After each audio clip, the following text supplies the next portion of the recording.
L'Europe est composée d'États-nations, mais inclut également des nations qui n'ont pas leur État et dont les forces politiques aspirent à l'indépendance.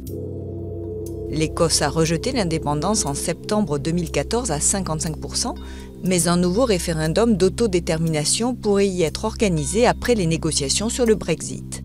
La Catalogne, région la plus riche d'Espagne, se rêve indépendante du reste du pays. Les indépendantistes y ont obtenu la majorité au Parlement régional en septembre 2015.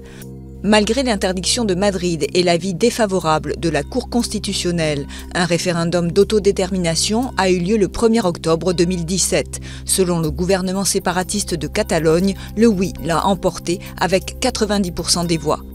En Italie, la Ligue du Nord, fondée en 1991, milite pour l'indépendance de la Padanie, région autour du Pô, constituée principalement de la Lombardie et de la Vénétie, prospères et industrielles. La Corse est la seule collectivité en France à disposer d'un statut particulier.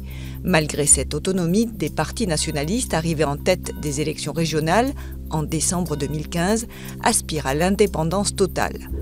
Dans le Pacifique Sud, l'archipel français de la Nouvelle-Calédonie doit organiser au plus tard en novembre 2018 un référendum d'autodétermination.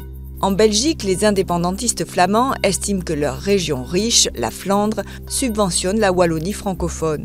Ils demandent le remplacement de l'État fédéral belge par une confédération, un premier pas vers une indépendance.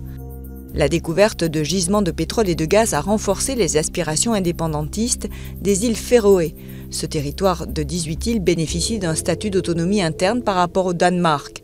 L'archipel doit organiser un référendum sur une nouvelle constitution en avril 2018. Jusqu'à maintenant, aucun territoire de l'Union européenne n'a effectivement déclaré son indépendance.